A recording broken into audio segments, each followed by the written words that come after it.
오늘도 하나님의 은혜가 저와 여러분에게 함께하기를 기원합니다.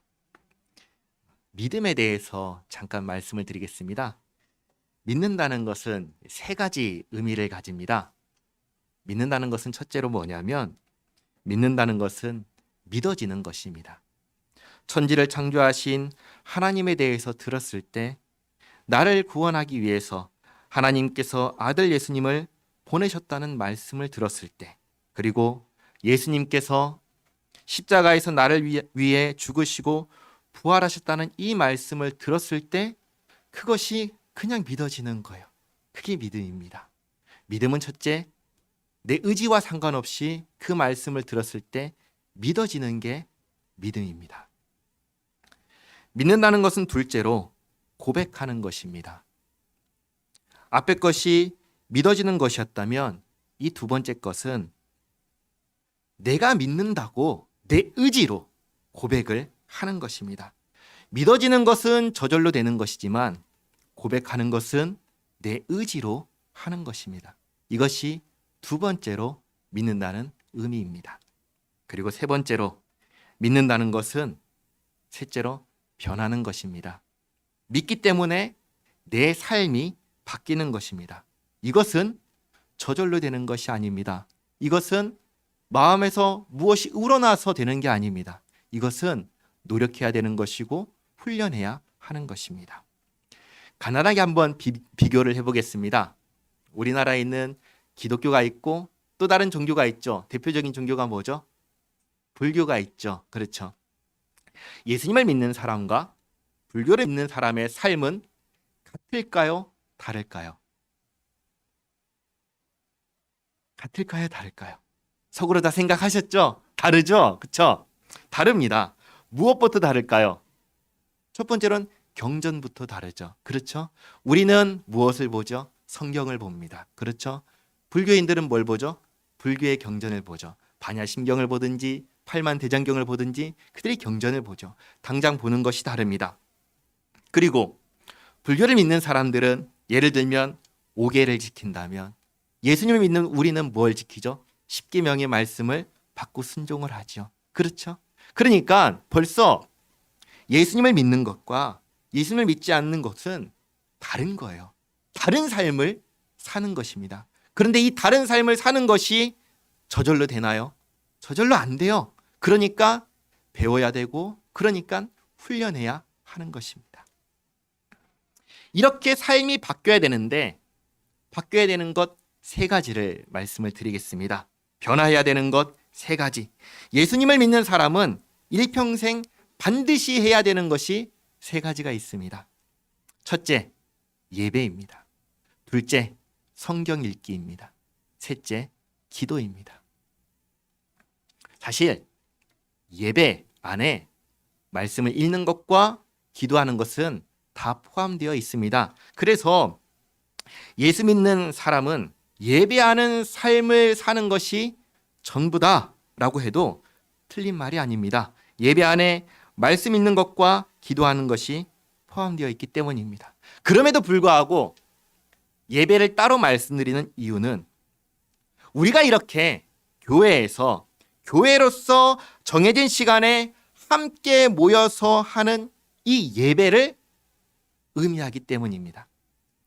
예배는 두 가지가 있습니다. 함께 모여서 하는 예배가 있고요. 개인적으로 하는 예배가 있습니다. 지금 우리가 하는 예배는 함께 모여서 함께 하는 예배입니다. 그리고 개인이 하는 예배는요. 개인적으로 말씀을 읽고 기도하는 것입니다. 다른 것이죠. 그래서 예수님을 믿는 사람들이 첫 번째로 변화해야 되는 것은 예배인데 함께하는 예배를 하는 것입니다. 그리고 둘째가 뭐였죠? 성경 읽기였죠. 성경 읽기. 우리가 하나님을 어떻게 알 수 있을까요? 우리는 어떻게 하면 하나님을 알 수 있을까요? 우리가 하나님을 알 수 있는 유일한 방법은 성경을 읽는 것입니다. 성경을 읽지 않으면 하나님을 알 수 없습니다. 성경을 읽는 것은 우리가 하나님을 만나기 위한 유일한 방법입니다. 우리가 믿는 하나님을 직접적으로 만날 수 있는 최고의 방법은 성경을 읽는 것입니다. 그리고 마지막 셋째가 뭐였죠? 기도입니다. 기도. 기도는 하나님과 나누는 대화입니다. 하나님께서는 성경을 통해서 자신을 알려주시고 우리는 기도를 통해서 하나님께 말씀을 드립니다. 하나님께서는 우리의 기도를 들으시고 응답하십니다. 특별히 하나님께서는 우리의 소원을 들으시고 항상 응답하시되 가장 좋은 것으로 응답하십니다. 예를 들면 도움이 필요합니다. 그래서 하나님 도와주세요 하고 기도합니다. 그럼 하나님께서 4가지로 응답을 주십니다. 4가지로. 첫째, 바로 도와주십니다. 그래, 바로 도와줄게. 둘째, 아니, 도와주지 않겠어. 둘째, 안 도와주십니다. 셋째, 기다려. 조금 기다려. 조금 기다리면 도와줄게. 셋째. 넷째, 다른 걸로 도와줄게. 지금 네가 구한 건 이거지만 다른 걸로 도와줄게. 넷째. 각각의 응답들. 두 번째, 아니, 안 돼 라는 것조차도 그렇게 응답하시는 하나님만의 기준이 있습니다. 그 기준이 무엇일까요? 하나님께서는 항상 기도하는 우리에게 가장 좋은 것으로 응답해 주신다는 사실입니다. 우리가 아기를 키우잖아요. 아기가 칼을 달라고 해요. 달라고 하니까 칼 주면 좋은 부모예요? 나쁜 부모예요? 나쁜 부모죠. 그럼 뭐라고 하죠? 안 돼 라고 하죠. 우리에게 가장 좋은 것으로 응답해 주시는 분이 하나님이십니다. 도와주세요 했을 때 도와주신다면 그게 지금 당장 필요하기 때문에 도와주시는 것이고, 안 돼 라고 하시면 도와주면 안 되기 때문에 안 된다고 하시는 것이고, 기다려, 지금 아니고 조금 후에 라고 하시는 것은 지금 당장 해주시면 도움이 안 되지만 그것이 좀 더 지난 후에 도와주실 때 진정한 의미의 도움이 되기 때문에 기다리라고 하시는 것이고, 다른 걸로 해줄게 라고 하는 것은 잘 생각해 보시기 바랍니다. 우리는 구할 때 그것이 나에게 정말 좋은 건지 그렇지 않은 건지 아나요? 우린 모릅니다. 우린 몰라요. 우리는 이것이 필요해서 이걸 구했지만 사실 정말 필요한 것이 이것이 아니라 다른 거라는 것을 누가 알아요? 하나님께서 아시는 거예요. 그래서 아니, 그거 말고 다른 걸로 줄게. 응답하시는 거예요. 나는 뭐가 가장 좋은 것인지 모르고 하나님께 기도할 때 하나님께서는 언제나 가장 좋은 것으로 응답해 주십니다. 우리의 인생은 도움이 필요합니다. 그리고 하나님께서는 우리가 하나님께 도움을 구할 때 언제나 가장 좋은 것으로 응답해 주십니다. 그래서 예수님께서 기도하라고 하셨습니다. 필요를 위해서도 기도하지만 하나님과 함께 살기 위해서도 기도해야 합니다.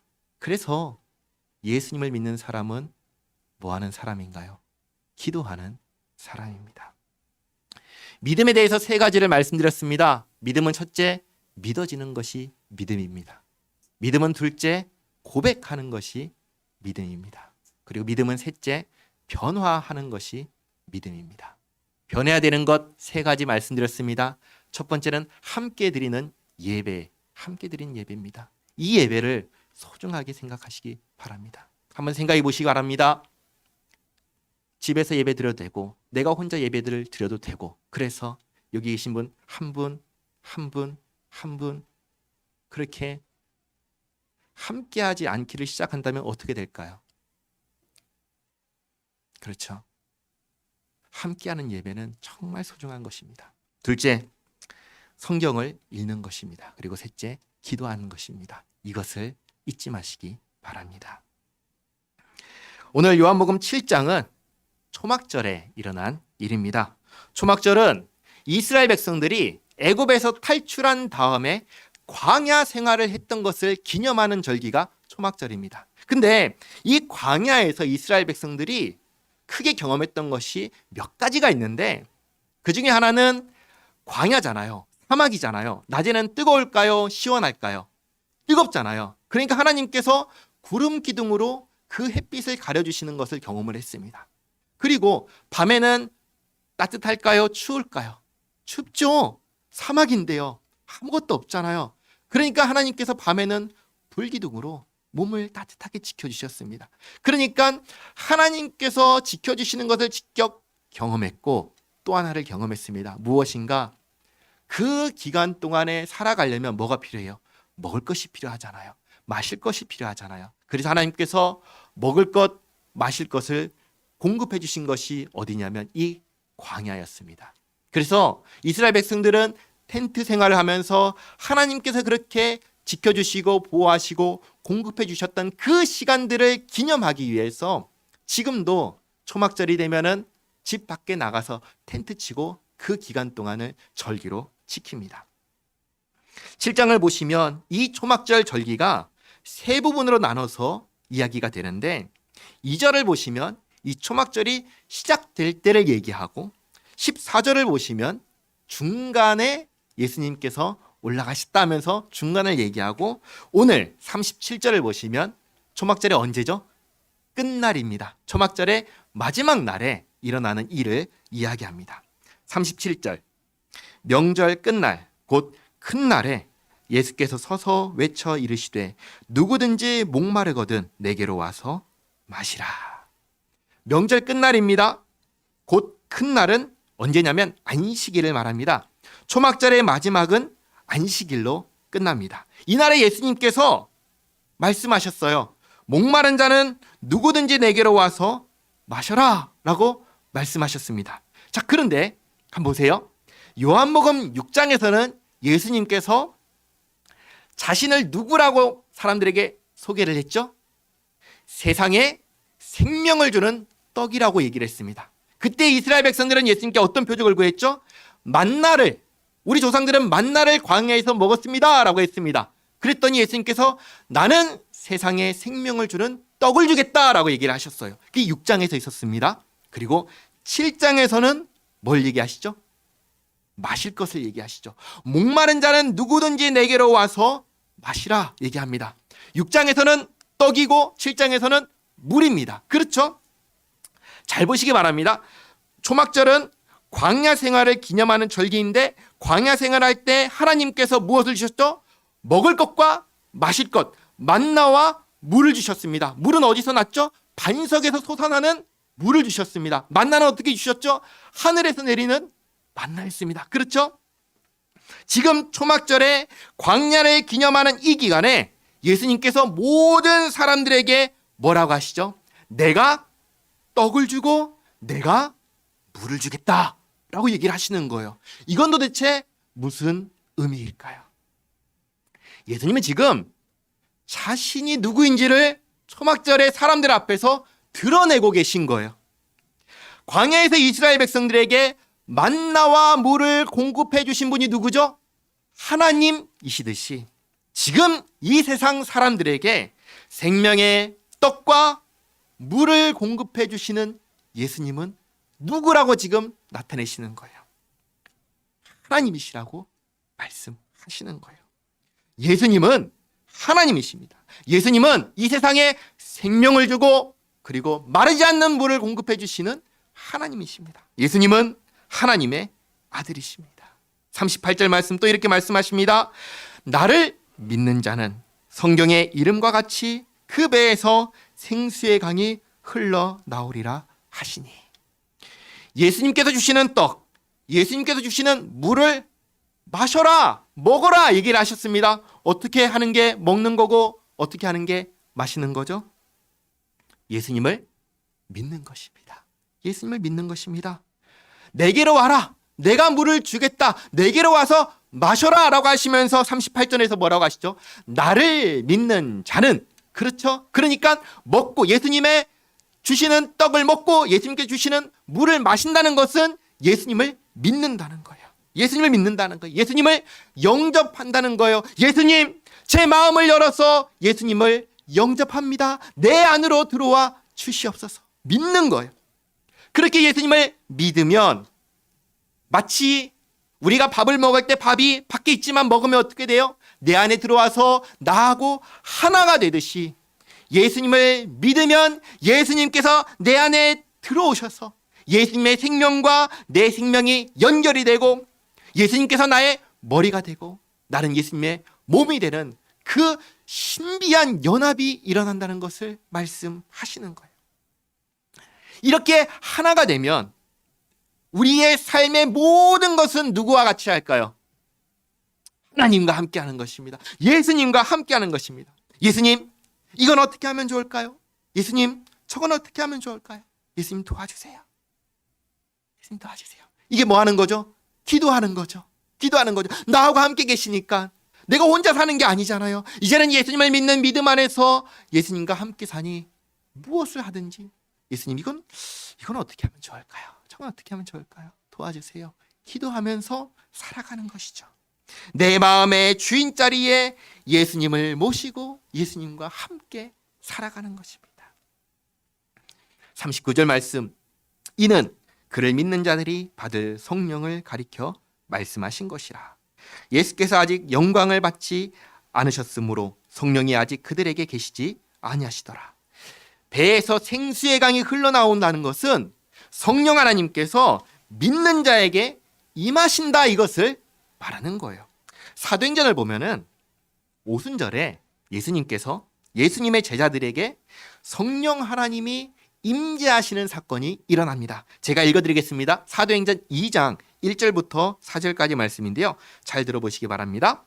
오순절 날이 이미 이르매 그들이 다 같이 한 곳에 모였더니 호련히 하늘로부터 급하고 강한 바람 같은 소리가 있어 그들이 앉은 온 집에 가득하며 마치 불의 혀처럼 갈라지는 것들이 그들에게 보여 각 사람 위에 하나씩 임하여 있더니 그들이 다 성령의 충만함을 받고 성령이 말하게 하심을 따라 다른 언어들로 말하기를 시작하니라.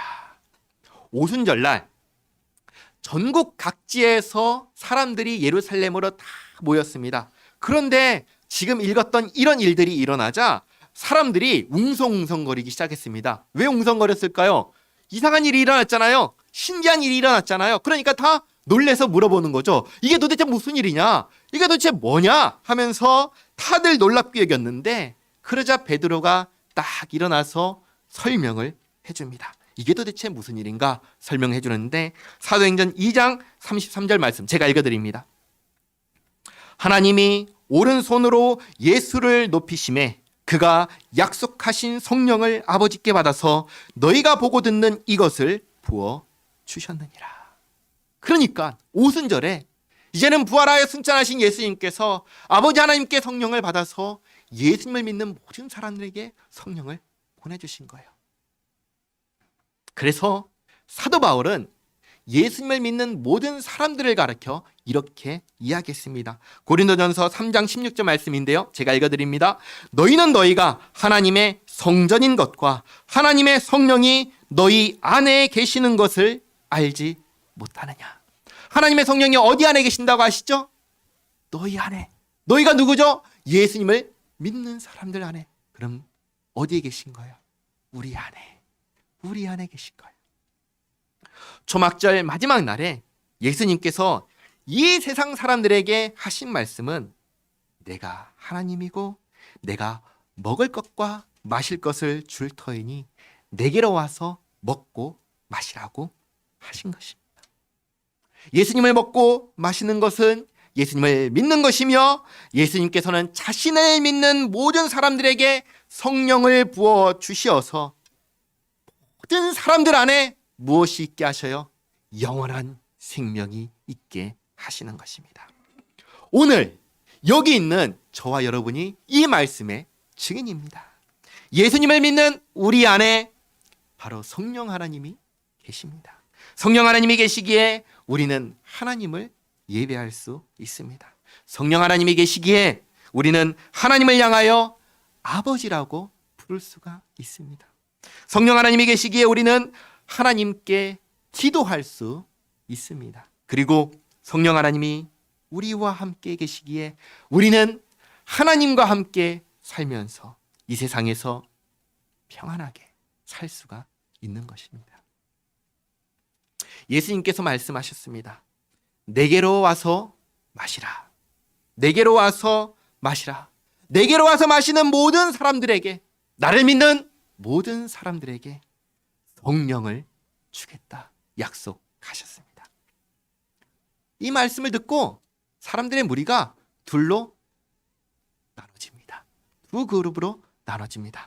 어떻게 나눠지는가? 40절 말씀, 요한복음 7장 40절 말씀. 이 말씀을 들은 무리 중에서 어떤 사람은 이 사람이 참으로 그 선지자라 하며. 그러니까 예수님의 말씀을 듣고 나니까 예수님 그분이 맞는 것 같아. 예수님께서 그 선지자가 맞는 것 같아. 오신다고 하셨던 그분이 맞는 것 같아 하는 사람들이 있는가 하면은 41절 어떤 사람은 그리스도라 하며 어떤 이들은 그리스도가 어찌 갈릴리에서 나오겠느냐. 성경에 이르기를 그리스도는 다윗의 씨로 또 다윗이 살던 마을 베들레헴에서 나오리라 하지 아니하였느냐 하며. 무슨 말일까요? 그리스도라면 베들레헴에서 출생했어야 되는 거 아니야? 이 얘기를 하는 거예요. 그러니까 예수님을 믿는 사람들이 생기고 예수님을 거부하는 사람들이 생긴 거예요. 그런데 요한복음을 잘 보시면요, 요한복음은 예수님께서 어디에서 태어나셨는지를 밝히지 않습니다. 요한복음을 보면은 예수님이 어디 출신인지를 이야기하지 않아요. 그러나 마태복음과 누가복음을 보면은 똑같이 예수님께서 어디에서 태어나셨다고 말씀하죠? 유대 땅 베들레헴에서 탄생하셨다고 알려집니다. 마태복음 2장 1절 말씀 제가 읽어드립니다. 헤로드 왕 때에 예수께서 유대 베들레헴에서 나시매. 마태복음에서 이렇게 기록하고 있어요. 누가복음 2장 4절부터 7절 말씀도 제가 읽어드립니다. 요셉도 다윗의 집 족속이므로 갈릴리 나사렛 동네에서 유대를 향하여 베들레헴이라 하는 다윗의 동네로 그 약혼한 마리아와 함께 호적하러 올라가니 마리아가 이미 잉태하였더라. 거기 있을 그때에 해산할 날이 차서 첫 아들을 낳아 강보로 싸서 구유에 뉘었으니 이는 여관에 있을 것이 없음이라라. 그러니까 두 가지를 다 얘기하죠. 첫째는 뭐예요? 예수님의 가정이 누구 가문이라는 거예요? 다윗의 가문이다. 첫 번째 얘기하고요. 두 번째로 예수님 태어나신 곳이 어디라고 하죠? 유대 베들레헴. 그렇죠? 그러니까 마태복음과 누가복음은 이걸 다 밝혀서 알려주는데 요한복음은 이걸 얘기를 하지 않아요. 그럼 궁금하죠? 왜 요한복음은 이 중요한 내용을 이야기하지 않을까요? 이유가 있습니다. 이유는 뭐냐면 예수님의 육신에 주목하지 않고 예수님의 본질에 주목하게 하기 위해서입니다. 예수님은 분명히 유대 땅 베들레헴에서 태어나셨습니다. 그러니까 이 사람들의 말에 따르면 그리스도가 태어날 것으로 여겨지는 바로 그것에서 태어나신 것이 맞고 그들이 말하는 것처럼 다윗의 후손으로 태어나신 것이 맞아요. 그러나 예수님께서 그리스도이신 이유는 예수님께서 베들레헴에서 태어나셨기 때문이냐, 예수님께서 다윗의 후손이기 때문이냐, 그게 아니라는 거예요. 예수님께서 그리스도신 이유는 예수님께서 본질상 이 세상을 창조하신 창조자이시고 예수님의 본질상 이 세상이 있기 전에 하나님과 함께 계셨던 말씀이신 하나님이시기 때문이다. 여기에 주목하도록 하기 위해서 이야기를 생략한 거예요. 예수님께서 다만 베들레헴에서 태어나셨기 때문에 그리스도이신 것이 아니라 예수님은 하나님이시기 때문에, 하나님의 아들이시기 때문에, 하나님께서 보내신 분이시기 때문에 그리스도다.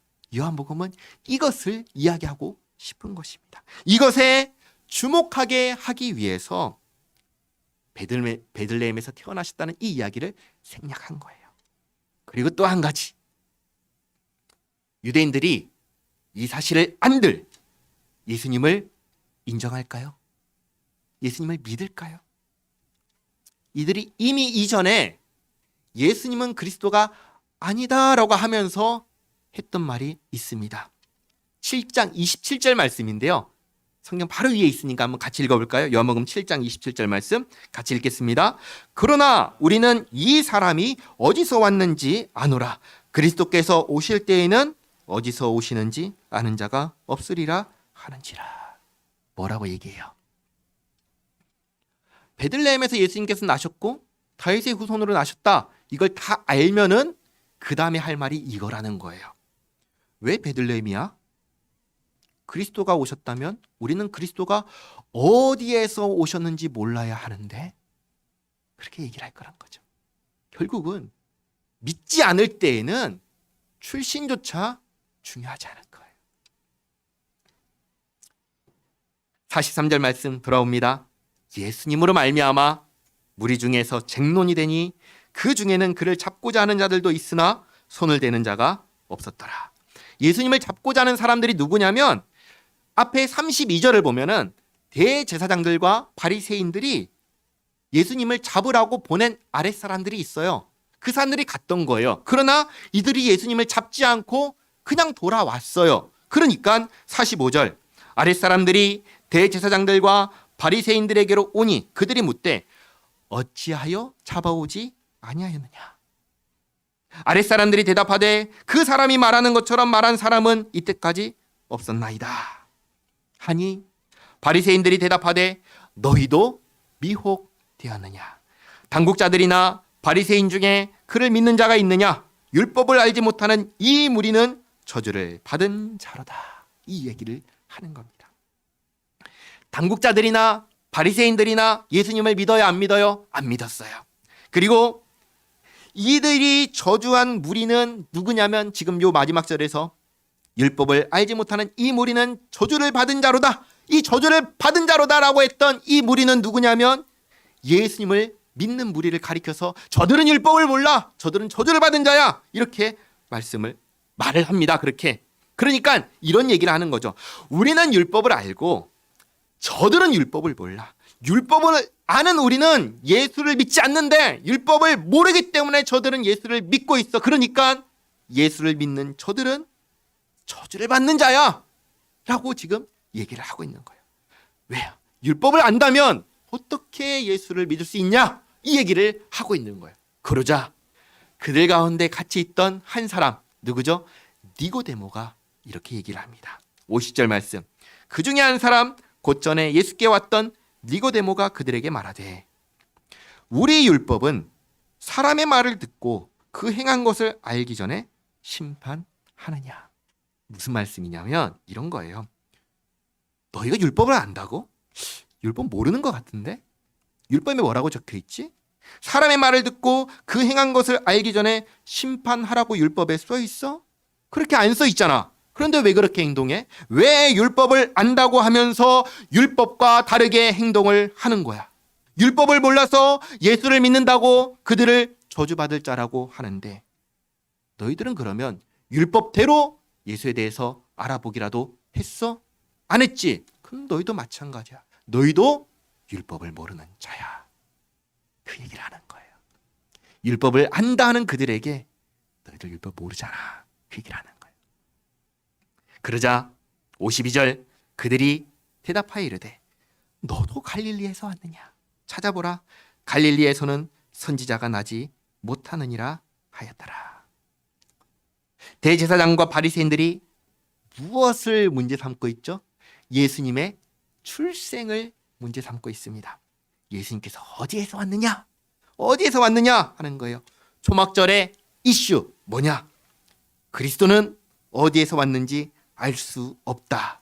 이거인데 이들은 예수님께서 어디에서 오셨다고 얘기를 하냐면 갈릴리에서 왔다. 그러면서 갈릴리에서는 선지자가 나지 못한다. 얘기를 해요.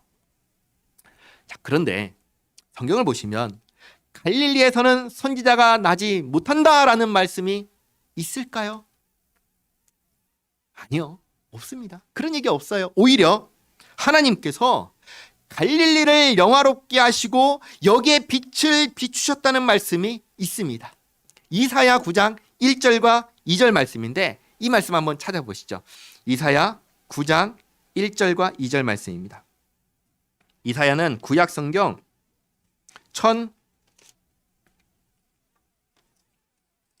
1000페이지에 있습니다.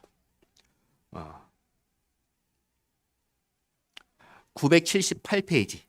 구약 성경 978페이지에 이사야 9장 1절과 2절을 같이 한번 읽겠습니다. 구약성경 978페이지입니다. 네, 같이 읽겠습니다. 전에 고통받던 자들에게는 흑암이 없으리로다. 옛적에는 여호와께서 스불론 땅과 납달리 땅이 멸시를 당하게 하셨더니 후에는 해변길과 요단 저쪽 이방의 갈릴리를 영화롭게 하셨느니라. 흑암에 행하던 백성이 큰 빛을 보고 사망의 그늘길 땅에 거주하던 자에게 빛이 비치도다. 갈릴리에 무슨 일이 일어난다고 해요? 하나님께서 영화롭게 하신다고 하세요. 그곳에 무엇이 비친다고 하시죠? 하나님께서 흑암에 거하던 그들에게 뭘 비추셔요? 빛을 비추신다고 얘기하셔요. 거기에 이어서 9장 6절 누가 태어난다고 말씀하시죠? 6절과 7절 말씀 같이 한번 읽겠습니다. 이는 한 아기가 우리에게 낳고 한 아들을 우리에게 주신 바 되었는데 그의 어깨에는 정사를 메었고 그의 이름은 기묘자라 모사라 전능하신 하나님이라 영존하시는 아버지라 평강의 왕이라 할 것임이라. 그 정사와 평강의 더함이 무궁하며 또 다윗의 왕자와 그의 나라에 군림하여 그 나라를 굳게 세우고 지금 이후로 영원히 정의와 공의로 그것을 보존하실 것이라. 만군의 여호와의 열심히 이를 이루시리라. 아멘. 누가 태어나시죠? 한 아기가 태어납니다. 그런데 이 아기를 뭐라고 부르죠? 6절에서는 기묘자라 모사라 전능하신 하나님이라 영존하시는 아버지라 평강의 왕이라 할 것임이라. 그러니까 갈릴리에 선지자가 나지 않는다? 오히려 갈릴리를 영화롭게 하시고 이곳에 빛을 비추시며 하나님께서 사람이 되어 태어나실 것을 말씀하시는 거예요. 그러니까 오히려 성경을 모르고 율법을 모르는 사람이 누구인가요? 바로 대제사장들과 바리새인들인 것입니다. 성경은 아주 정확하게 예수님의 탄생을 예언했습니다. 성경은 예수님은 성경대로 사람이 되어 태어나신 하나님이십니다. 예수님은 우리를 구원하기 위해 사람이 되셨고 모든 누구든지 차별하지 않고 예수님을 믿는 자에게 생명의 떡과 마르지 않는 물을 주시는 성령을 주시는 구원자이십니다. 우리는 예수님을 믿어 성령을 받아서 영생을 소유하였으며 하나님을 향하여 아버지라고 부르는 하나님의 자녀가 되었습니다. 이 사실을 잊지 마시기 바랍니다. 그리고 이제는 하나님을 아버지라고 부르는 자녀로서 하나님의 자녀답게 세 가지 말씀드렸죠. 예배와 말씀과 기도하면서 하나님 앞에서 하나님의 영광 위에 살아가는 우리 모두가 되기를 바랍니다. 기도하겠습니다.